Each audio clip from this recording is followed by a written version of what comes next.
Well, it's that time of year when lawmakers return to Tallahassee. There are a number of clear-cut and hot issues right now on the agenda. Here's a preview from our Jacqueline Matter. While the legislature and the governor's mansion are in the hands of the Republicans, the 2017 session looks to be highlighted by a clash between the governor and the speaker, who don't see eye to eye.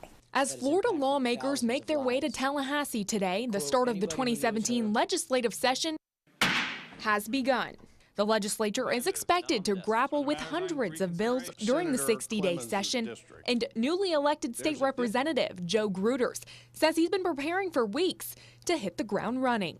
We've been meeting for committee meetings the last 2 months really, and trying to get some of the bills ready to go. So I think the first week of session, you're going to see a mad dash out of the box. You're going to see some bills pass. Bills that include everything from economic development to gambling, medical marijuana, and even a state budget that's expected to top $80 million. ABC 7 political analyst Frank Alcock says one of the issues that has received the most attention: Senator Steube's gun legislation. And by chopping up what was a very large bill with numerous components into separate bills, I would be surprised if all of that got passed. I'd be shocked, but I'd also be surprised if none of it got through. Initially, the measure allowing people with concealed weapon licenses to carry guns at airports, college campuses, and governmental meetings was one overall bill. But in order for it to pass, Alcock says Steube is now offering them individually.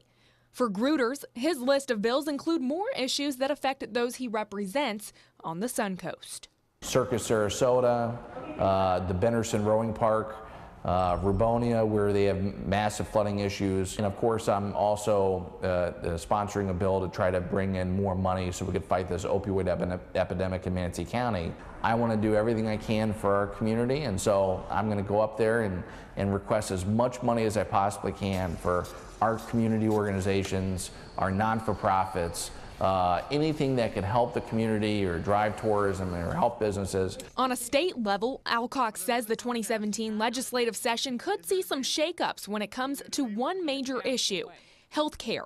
He says with a new administration in Washington and much different views than Obama, the House could block grant Medicaid and make some major changes. When we look back on what substantively changed the most here in the state of Florida, it might be our health care system.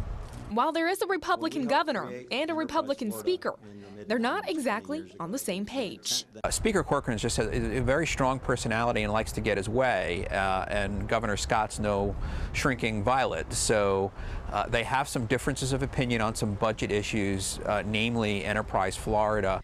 With the political aspirations and big personalities, the question remains, will they compromise? If it doesn't get reconciled, there's going to be a lot of unfinished business at the end of this legislative session.